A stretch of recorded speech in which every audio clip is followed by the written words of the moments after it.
From the inner sense of time comes the ancient poet's rhyme, bringing us the master key to open up the mystery. From the depth of time and space, we arrive in quiet grace, finding what is meant to be as we explore the mystery, pouring forth from days gone by. We can hear the poet sigh from the depth of ecstasy, moving into mystery.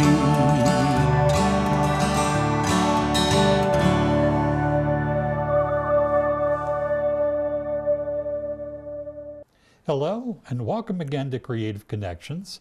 I'm your host, Gary Blanchard, and today my guest is artist, sculptor, painter, Kent Mikalsen. Hi, Gary. Kent, welcome. And I want to tell you how much I appreciate you came from North Adams here to meet with us. Yeah. And I really appreciate that. Carol and I met you in North Adams a few weeks ago at an open studio that you had. And your studio is in this old, what was it again? It was a former mill built in 1886. Okay. And when you walk in there, it's just kind of a magical experience because you've got all this artwork and then these wonderful kind of brick walls and deconstructed space. It's an incredible space. It reminds me of a medieval chapel or some building. You know, the ceilings are 30 feet high. Okay. Yeah, and so it's vast for me. It's right. pretty big. Yeah. How did you wind up there? A long story, but I'll try and make it very short. Okay. The guy I stored my sculpture with in another part of the building owned this part and offered it to me to this summer. I had been in another place in Williamstown, which is nearby, which is heated, and I'm still there. Okay. This is not heated, so I'm in the process of just packing up and moving to the other studio till spring. Oh, okay. Yeah, this one's more accommodating for large pieces and heavy stuff. Right. The other one is a little more lightweight, so that's why I go there. And besides, it's heated. Yeah, heat in the winter in New England is a wonderful thing. Yeah, that's why I like to go to Florida. I hear you. So on your website, you have this statement. As with most artists, my personal interests, beliefs, and longings influence the art that I make. I'm curious about the nature of reality and interested in what scientists, mystics, and other artists have to say about physical existence. How does the science and spirituality come into the work you do? That's a good question because you're talking about two things that have a lot in common, in my opinion, science and spirituality. How does it come into my work? From the side, not necessarily directly. I had spent some time living in an ashram learning about the Hindu traditions and yoga and meditation, and also service and surrender to what we call the divine, which means being open to us human beings as being more than these physical reality, and also the reality we see around us being more than what appears to be.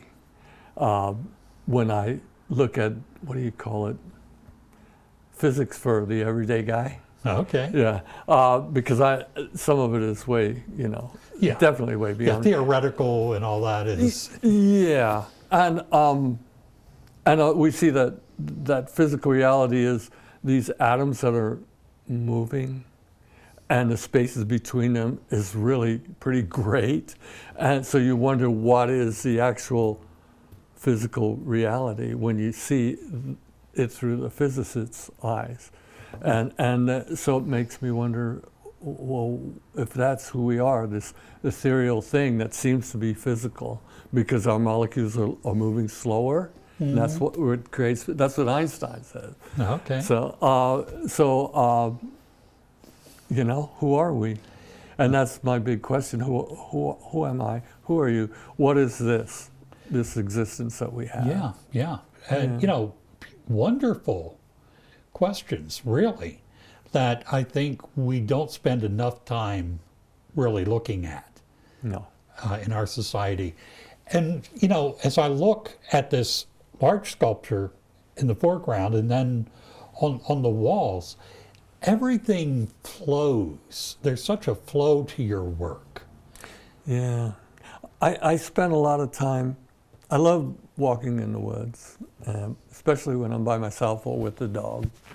And I will spend time just sitting at rivers and streams and watching them, and watching how the shape of the water is created by the stream bed, and then trying to capture those curves in sketches, just looking at how the water moves, and it moves very fast, right? So how do you stop it? Okay, yeah. So I've discovered a little technique that I use is I'll watch it and then close my eyes, and my eyes close on the last frame of this, and then I'll draw that curve, or draw a little bit of that. And that's how I studied and spent time with moving water in the Berkshires. That's beautiful. I like that. Yeah. And that is reflected in my work. Yeah. Too. And also, I think the complexity too. Yeah. I'm very interested in the complexity of all the moving parts of a stream or of anything. Really. Right. And so you won't find any straight lines in my work. Pretty much all of it.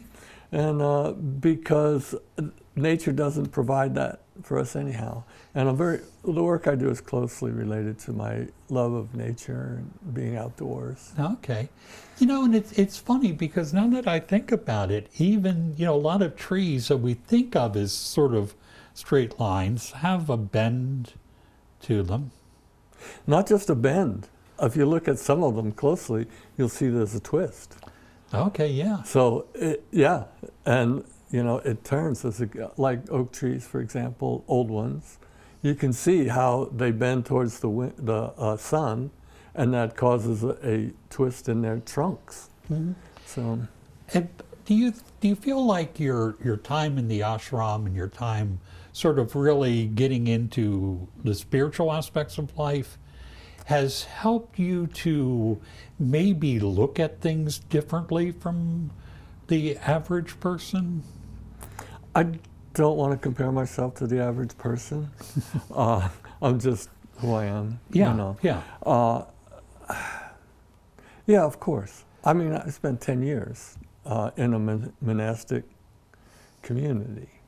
And I learned a lot about introspection, learned a lot about caring for others, being aware and sensitive to others' feelings and their being, and also the quest for learning about the higher self, or the divine self if you're a religious person. Right. But really it's more about who we are, and to look underneath the physical reality, and see and try and see other people as more than just how they manifest themselves, whether it's through kindness or cruelty or whatever, however that person is behaving at that time, and realize that we're all in this mess together. We're all human beings. Right.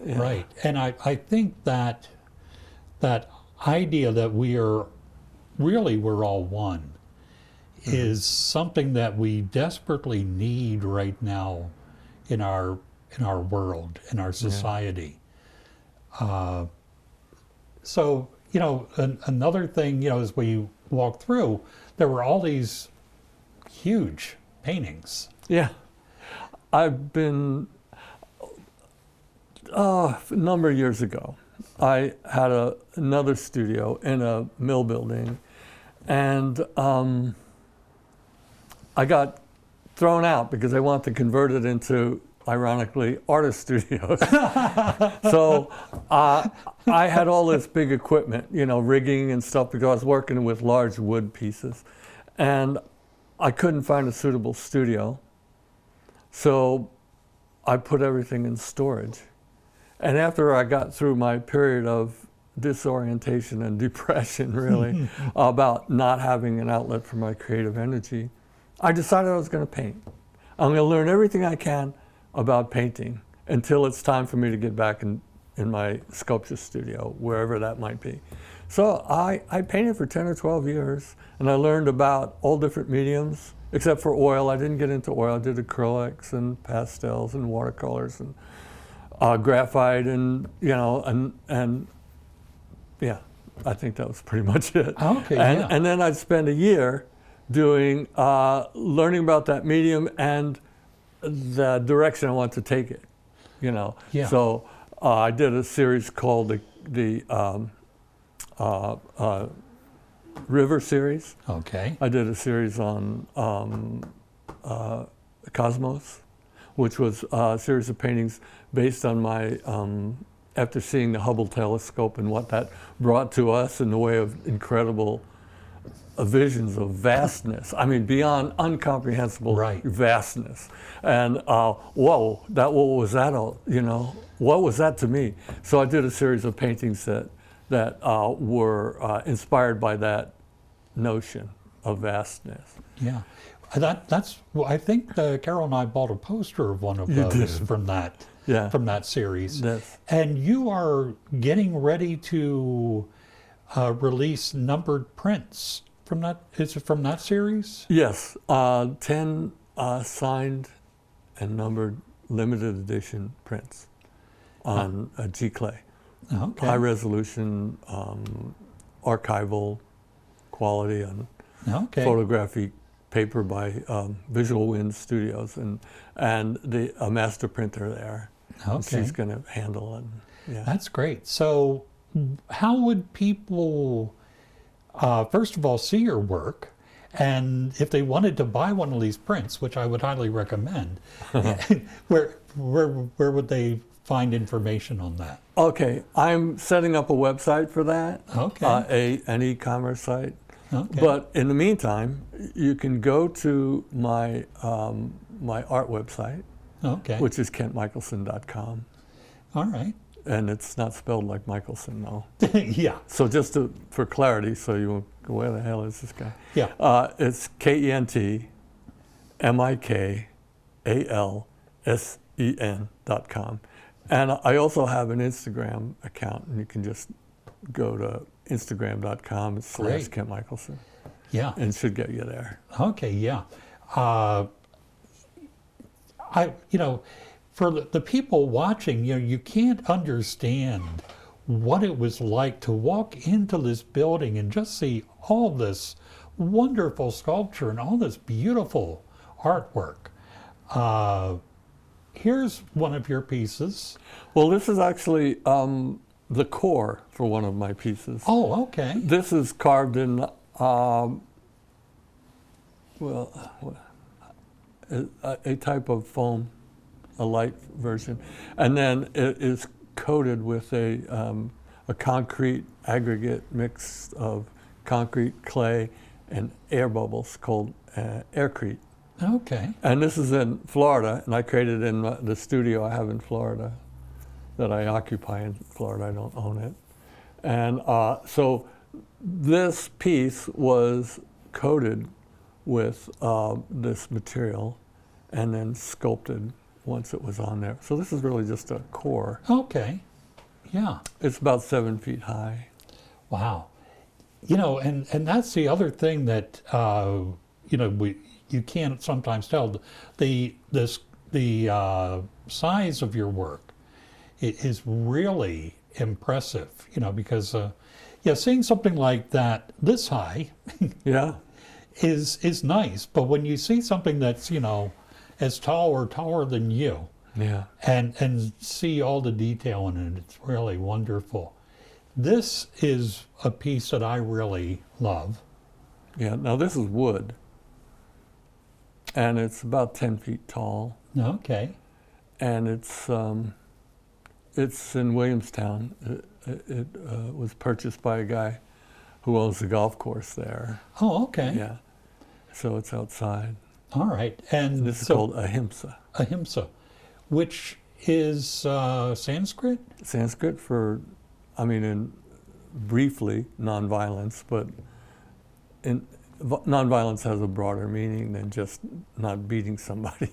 Right, right. You know, it's more about creating no harm in any way, psychological or anything. Right, right. And you know, it's basically about being honest and kind. Yeah. And again, I think that's such a wonderful and needed concept in our society. And I love that when I look at this, it puts me in mind of that. And I think even if I didn't know the name and I didn't know what Ahimsa meant, I would still get this feeling of this open, flowing, and you know, reaching up, and also kind of reaching out. Yeah, it has a gentleness about it that I like. Yeah, yeah. And it speaks to relating to somehow, because they seem like figures. Yeah, yeah. And I think gentleness is a wonderful way of describing what I get from looking at your work, because it is kind of gentle and flowing. I think this next, is this another one of the... Aircrete sculptures? Yeah. Yeah, more or less. Okay. Without getting into fine differences, I'll just say yes. Okay. Yeah.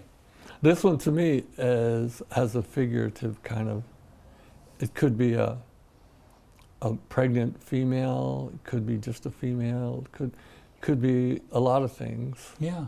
I had no direction to take it when I created it. It was just something I liked the shape of in my sketchbook. Okay.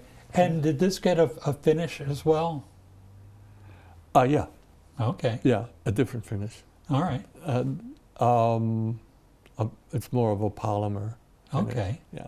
Whereas the Aircrete has polymer in it. I didn't mention that earlier, Okay. but it does. This was more polymer than anything. Okay. Yeah. I like the texture of it. I had never done anything with that texture before. Yeah. You know, I see a fountain with the water bubbling up and getting ready to fall Yeah. back, which is a wonderful thing about art, is that everybody brings themselves to it. Yeah. So there's what the Yeah. artist put into it, and then what the person brings to it as they view it. And your work is very good for that, because it is open. This is why I like doing contemporary art, because for that very reason. Because when you spell it out for somebody, for me, it's wonderful, it's beautiful, do a beautiful landscape, and it just opens your heart to look at it. Yeah. Because it reminds you of some time spent in the landscape.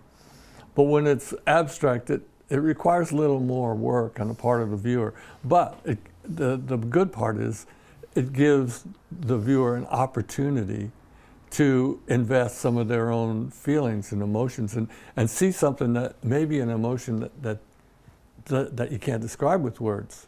You know, if you own a sculpture like this and you see it every morning, and then you look at it and you go, oh, I hadn't seen that before.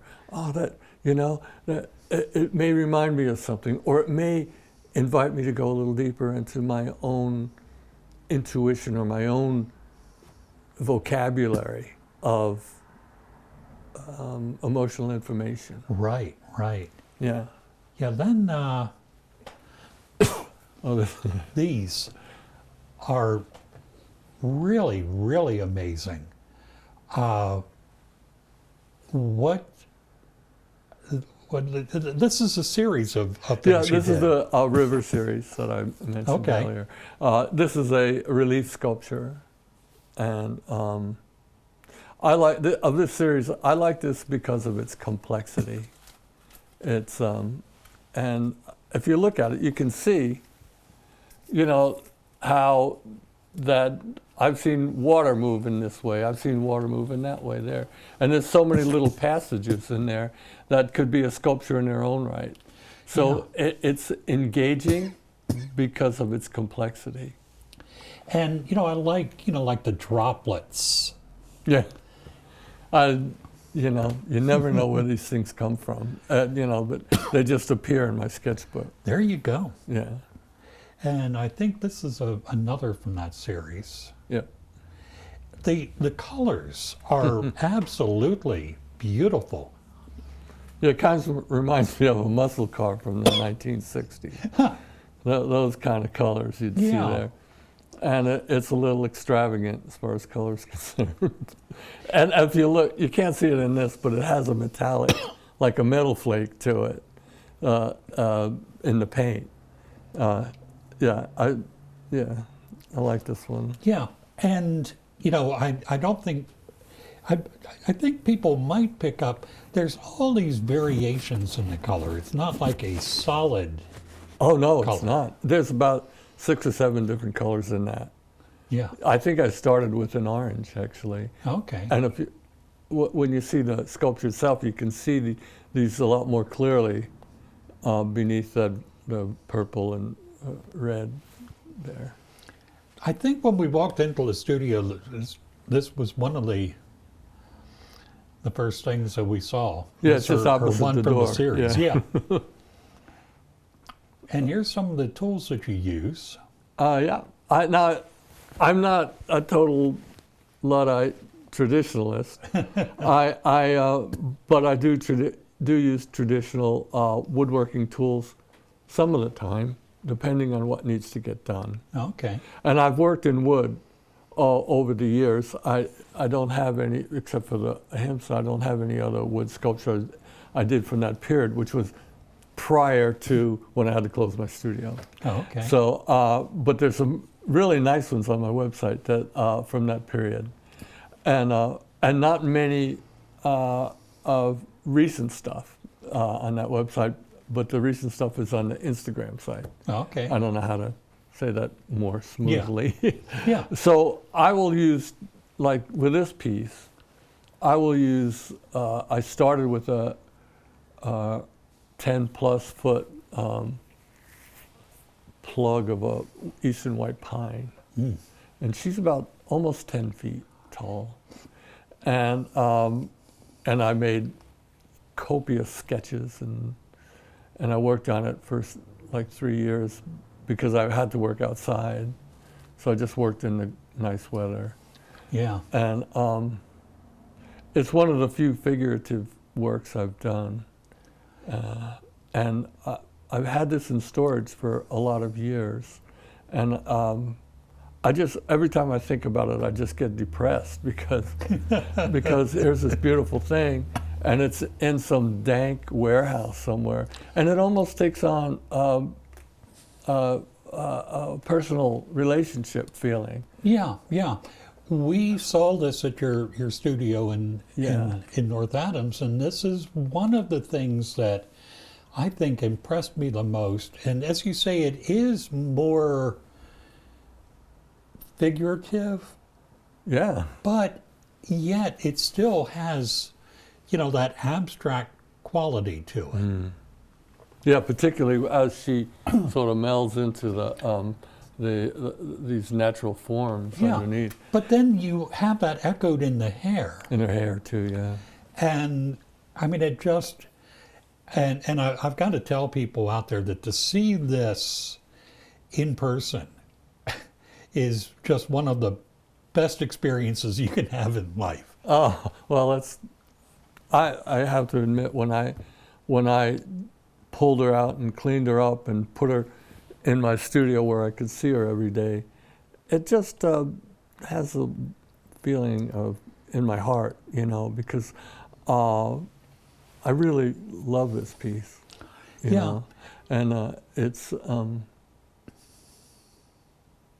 inspiring to me, and I think it's a beautiful work of art, and I'm not saying that out of any kind of ego at all, because I actually have divested any ownership in it. I understand. I think sometimes you create something that feels like it's beyond you. Yeah, this is me at a whole nother level doing when I did this. I don't know what got into me to do it, because I've been working abstractly, and I just moved up to the Berkshires, and I just wanted to do something that was in my heart, you know, something that came from a play, and this figure came out through my drawings and stuff, so I thought, that's what I'll do. And this is called? No Name. No Name, okay. I haven't been able, it has a kind of a goddess feeling to it, but I just can't bring myself to call it anything in particular. And I say her, not it, her, anything. Which is nice, though, because that leaves it to people to make it whatever figure they want it to be. Yeah. And this time, when I took her out, I decided I wanted it to be more than just this carved figure, and I'm starting to move into installation art, and the type of stuff I'm doing has more of a sacred quality to it. Mm-hmm. So I'm putting in these. This is a work in progress because this part isn't done, but I'm building these, and I'm going to continue to work on these. This sort of railing that kind of sets her off as more of an icon, and then I put a painting that I had done also behind her, because, well, for a couple of reasons. One, the color, the green against the red in the wood, is just really nice. And the other, this painting is called The Shoreless Ocean. Mm. So, and it has something to do with, you know, our search, my search for reality, you know, and the more of a reality beyond physicality. So it's the shoreless ocean. There's no end to it. There's no end to the universe. There's no, you know, that kind of thing. So it has this infinity feeling about it. Beautiful, beautiful. So that's as close as I can get to why I put that painting back there. Yeah, yeah. You know, and I think that whole installation art is, you know, a wonderful thing. This is another piece that I really liked. Oh, yeah. I did this for a friend for his yard. She's about, I mean, counting the base, probably about 7 feet. She's a little smaller than human scale. Okay. And it's called Dancing Yogini. Yogini is the feminine for yogi. Okay. And and then some of your paintings, and I would love to spend a little more time with them, but unfortunately we're out of time. Kent, thank you so much for coming from North Adams to be with us today. Well, if it weren't for who you are, I wouldn't be here, and your wife, Carol. So, we appreciate that very much, and I'm sure the audience appreciates it too. And we'll see you again next time on Creative Connections. Yes, we will.